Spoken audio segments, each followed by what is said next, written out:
Welcome to another episode of AI Product Leader. Every week we shine a light on what it really takes to join the world of AI. Real conversations with AI builders, founders, product leaders, AI experts, technologists, and everything in between to understand where AI is in the world right now and what that path looks like, whether you're building AI products or an AI career. Have a question or a topic? Email us at support@AI Career Boost and join the conversation. I'm your host, Polly Allen, and I'm the founder of AI Career Boost, where I spend my time helping product managers, project managers, and product leaders navigate the world of AI and transition into AI leadership roles. I've spent my career in both product management side and software development sides of the world, and I'm an ex-Alexa AI Principal Product Manager, where I successfully launched the first generative AI answers on Alexa back in 2020. I'm a Top 100 Women of the Future award winner, and I am super excited to be sharing AI knowledge and the folks in my network who know so much with you today. And I'm especially thrilled today to welcome our distinguished guest, Julio Calderon, a true maestro in the world of program and portfolio management. He holds a master's in electrical engineering from Cornell University and an impressive array of certifications, including his PMP, as well as both his portfolio and project management certifications from the Project Management Institute, as well as a SAFe Agile Scrum Master and Lean Six Sigma Black Belt as well, and a raft of other project and cloud computing certifications. Julio brings over 15 years of expertise in optimizing PMOs and delivering complex, innovative programs in cybersecurity, IT, and fintech industries at such well-known places as Qualcomm. And as a director-level technical program leader, Julio excels in managing global teams, aligning projects with strategic objectives, and driving management decisions through data-driven insights. His unique blend of technical knowledge and leadership skills, coupled with his passion for continuous learning, makes Julio a powerhouse in navigating the ever-evolving landscape of program management and technology, particularly as AI becomes infused in this world. So let's jump into it. Julio, how are you doing today? Thanks so much for joining. I'm doing great. Thank you for having me. Of course.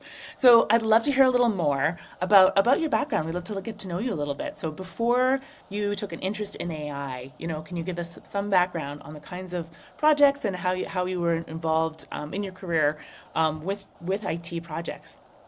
Yeah, let me just take it back a little more about me. I do have my master's in electrical engineering from Cornell, as I mentioned, but prior to that, I have a Bachelor of Arts in Physics. Oh, So amazing. what's significant about that is that it's a Bachelor of Arts, not of Science, meaning that I had to take courses from multiple disciplines and had English literature, philosophy amongst my science and physics and math classes. So I've always strived to be somewhat of a Renaissance man, to be on top of things. So AI really fits in because it's really right now really on the top of the world as far as leading edge. And it's today it's AI, but in the future it'll be something else. Right. Oh, completely. And so do you think that that bachelor that you did first has helped you in your career that has been so focused on the more technical side? Absolutely, because with the bachelor's, it had to do a lot with really striving for excellence in different areas. We had a foreign language competency requirement, but a lot of it was communications, a lot about writing research papers and so forth. So that bachelor's gave me the background and discipline to look into multiple fields. And that's what's great about AI is that it integrates with everything. Exactly. It's going to be really an area where people with different backgrounds and areas and subject matter expertise are really able to leverage it in new and powerful ways. So it's exciting to me that people with more diverse backgrounds are able to get their arms around it than ever before. It's super exciting. Yeah. And so, how did you first become interested in AI? When was your first like AI is interesting to me awakening? Yeah, I have a funny story about that because I was aware of AI actually decades ago when it wasn't in vogue. And somebody posed this question to me. You know how like two negatives make a positive, right? So what if you were to do that to AI? What would two negatives make AI? One way you could look at it is it would make genuine stupidity. I feel like we need an example. Well, that's just a math game, right? Two negatives, but AI is really far from that because I think in the past AI with movies like 2001: Space Odyssey with HAL 9000 or the Terminator. We had a notion of what it would be, but it wasn't really until the fall of 2022 where OpenAI came out and things really got very interesting, right, and really possible. Yeah. And really like available to everyone, right? Getting their hands on. Amazing. And so, yeah, let's go back to your background. So, in your career, what are some of the more exciting like technology projects you'd worked on pre-AI? Yeah, so pre-AI, when I was in grad school, I loved math. I loved differential equations, and when I got into electrical engineering, I got into it because of math, really, not because I did a lot of lab work. I was not really very good in lab, but I liked the whiteboard a lot, the math classes. So I got into telecommunications theory, and it's basically sending information from a sender to a receiver, right? So from that, what grew out of telecommunications was 3G, 4G, now 5G. Those are all forms of telecommunications. So what motivated me was the great math behind it all. Interesting. So I find a lot of folks come from this place of like the problem solving is the interesting part, right? The turning over the problems. Is that the math problems were what drew to you to it originally? Yes, absolutely. Excellent. And do you feel like that's what kind of drew you to AI as well? Well, AI is so much more interesting than that, I think, besides the math. Of course, a lot of it's mathematically based, but it's really just a different paradigm with testing systems and feedback loops. And now I think the proof is in the pudding because AI is actually delivering. Yeah, exactly, right? I think despite there's been some recent headlines that like AI is not quite delivering what it should be, quote unquote, based on the investment. I think the concerns are definitely overblown when you hear about some of the, efficiencies that are being gained at organizations. Yeah. Some people ask the question, is like AI going to take over my job? What I like to tell people is no, but somebody that uses AI is going to take over your job. Right? It just accelerates you so much that it's going to be table stakes, I think. Fantastic. Well, could you tell us a little bit more about what you're doing now? Yes. So in my career, I started with engineering, then I got into product management and project and program. Subtle differences between all of them. I've been in all of them in the past. My last 10 or 15 years, I've been focusing on program and portfolio management.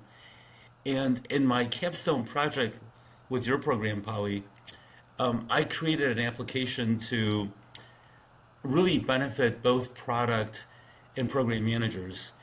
And that's really to answer the very important question or the very important challenge is how do I align my projects with the company's strategic initiatives? And I know you'd seen this over and over again in organizations, right? That they would think that things weren't aligned, but then when you dug in, was that I remember you talking about this and finding that so fascinating that even very smart senior leaders often don't realize that their resources are misaligned, right? Yeah, yeah. So what happens is I've joined organizations where I've aligned the projects to the strategic initiatives, and what we discovered is that we're working on wrong projects. We're not working on projects that are giving us the biggest bang for the buck. And with complex organizations, let's say like Microsoft, where you have multiple layers of management, excuse me, you need to align it from the bottom up all the way to the top. So that you could say your smallest project should be able to align to your highest strategic initiatives of your company. Exactly. And not only that, it's not only the projects, but the people, right? How do people align with those initiatives as well? Completely. So can you tell us a little bit more about how your project was leveraging AI and what problem the AI was solving in that? Yes, absolutely. So basically, in my training for portfolio management from the PMI, you go through that exercise where you basically write a formula aligning your projects as strategic initiatives. So consider five strategic initiatives. They're all of different importance. Some are more important than others, so they're weighted.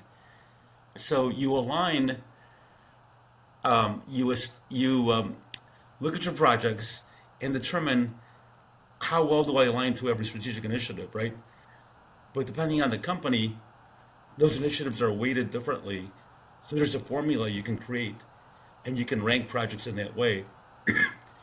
Now, what I did a little bit beyond my training with the portfolio management is that I did it really from the bottom up, where you take the lowest level department in a company, they have their own initiatives, right? But if you take it up and up and up, they should still trickle up and align to your highest initiatives of your company. It was really exciting to see it in person because I could just, being able to um, do this in a more automated way using generative AI was super interesting to me because I think a lot of people can do this, but there's a lot of like juggling spreadsheets and like trying to align a lot of people on the weightings, et cetera. Your initiative really helped like walk people through this without a lot of that overhead. Would you agree? Yes, actually, with AI, there's already a heads up because the snapshots that OpenAI and other companies take of the internet, they're already very familiarized with what initiatives are. So they're able, for example, to identify strategic initiatives according to your industry. You consider healthcare, it has regulations. Banking has different regulations. So already built in AI, it already knows which regulations to take account of. Gotcha. Gotcha. Exactly. So it's almost like I think of it as like Grammarly is correcting your grammar. These things can put guardrails so you're not necessarily prioritizing initiatives that aren't going to be aligned with things like that. Yes. Exactly. Oh, fantastic. So obviously you've gone from, a background of knowing about AI and being familiar with especially old school AI to being able to build things with generative AI. How did you get started? With AI, so AI's been in the news for a long time. It just hasn't been as prominent until the major breakthroughs with OpenAI a couple of years ago. And now what's really great is competition because it only improves every LLM, every effort with AI, whether it's Grok, whether it's the Meta's AI or OpenAI. So I think the competition is really incredible. Perplexity is another one. I love Perplexity. It's become my go-to for web search. Do you use it a lot? Well, I know that its strength is really like the citations, right? If you're writing a paper, it'll have the footnotes, the references. But I would say like what got me into AI is like really what got everybody in the last couple of years is like with the great breakthroughs with OpenAI and really seen unparalleled results from that we've never seen in the past. So and results that are very feasible. For example, being able to write a paper with any genre, whether it's Shakespearean or rap or it's really incredible. So the breadth right now is really great, and what I really look forward to is really growing with AI. But that's where the challenge is, and that's where I really found the value of your program, Polly, is that right now, as I mentioned to you, AI is somewhat like the wild, wild west. People have notions of it, wild ideas, but what is it? Where is it going? And with your program, where it helped me was really to identify a roadmap of learning AI. Oh, fantastic.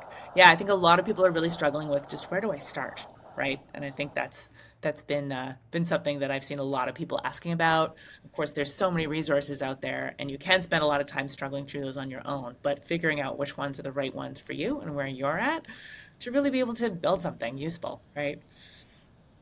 Absolutely. Oh, fantastic. I'd love to know, how do you use AI in your day to day for work? How do you use it? Absolutely. I use AI in every way. So what AI has replaced, like OpenAI, for example, replaced is really my search engine. So I used to start with Google or I used to start with Bing, but now I'm really starting more with AI because I can provide it better context. I could get more targeted results. Yeah. I definitely found that. That's where I use Perplexity. I think I've moved to. I'm always impressed with the advancements they're making on search. And of course, I'm eager to try out. I don't know if you saw, OpenAI has the new Search GPT that they're launching soon too. So it'll be intriguing to see. Any other Absolutely. ways you're using AI day to day? Really, you can use it for everything. It's like it's really it really depends on your imagination and how you can see it fit. But I use it every day. I use it personally for work as well. And I really so to me about a career, and I hope I don't mean to be too kind of like draconian with this, is that a lot of it's gaining a competitive advantage, just like sports, right? Whether it's equipment or better exercise techniques, that's how I see AI. Is that how can AI make my career more competitive? Right, exactly. Whether it's learning new skills, that being able to be more effective at the job, or even how you present yourself, right? As people are like more competitively applying for jobs now than ever before. You can do customized resumes, cover letters, etc. I think it's something where everyone needs to have those tools in their arsenal, right? Yes. Amazing. Well, fantastic. So, if for those folks who are just starting out, let's call them AI curious, what advice would you give them if they're starting out, they're feeling overwhelmed, and want to get a start in AI? What would you advise that they do? Well, I think it all starts with the definitions, which is like a great part of your course, is that you define language models, LLMs, um, you define various terminologies, because if you don't know the definitions, you really can't speak to the topic. So I think it's with that, and then also to go through examples like your course has examples, exercises on how to optimize, LLMs and how to basically really use the concepts of AI. Oh, fantastic. Yeah, I think getting hands-on is absolutely number one. So it's really great advice. Thanks so much. Excellent. Well, we have time for one last section, and that is plugs. Julio, did you have anything you wanted to plug today? Yeah, so Polly, I first became aware of your program through LinkedIn, and I thought that you really created a great, in business terms, a really great value proposition. And where it really met me is to really learn about the definitions and to get hands-on experience. Moreover, what you proposed was to get hands-on experience without coding. Now, it's not that you limit coding. It's certainly a plus if you know Java or Python, but I didn't know that one could do so much without coding. Yeah, it's really impressive now that things can be built with that level of independence from having to necessarily learn Python. When I first started in AI, it was definitely step one, learn to program, and I'm so glad that's not the case anymore. Great recommendations. That's fantastic. Yeah, from my side, I want to make sure that we have an upcoming masterclass, The Path to AI Product Management, where we talk about the skills that you need to, what are the skills you really need to be able to lead successful AI projects and thrive in a career in AI. We have that coming up on September 3rd. And the doors are open right now for our next upcoming Complete AI Product Leader Blueprint course. It kicks off September 11th. It is now a 4-month program with an 8-week kickoff at the beginning, intensive kickoff. So please be sure to join us on September 3rd or visit our website, aicareerboost.com, if you want to learn more. And lastly, we will shamelessly plug the show. So do not forget to like and subscribe to hear more about amazing leaders like Julio and their travels as they're engaging with AI and turning that page in becoming AI leaders by getting more involved and getting more hands-on. Go to your favorite podcast pipe, give us 5 stars, whatever. It really helps the show. And if you want to reach out with questions, any topics we should cover on the show, support at aicareerboost.com. I'd love to hear them. Well, it's been another episode of AI Product Leader. Thanks again so much for joining us, Julio. It was wonderful having you, and I loved the insights you've shared today. Thanks a lot. Thank you so much, Polly.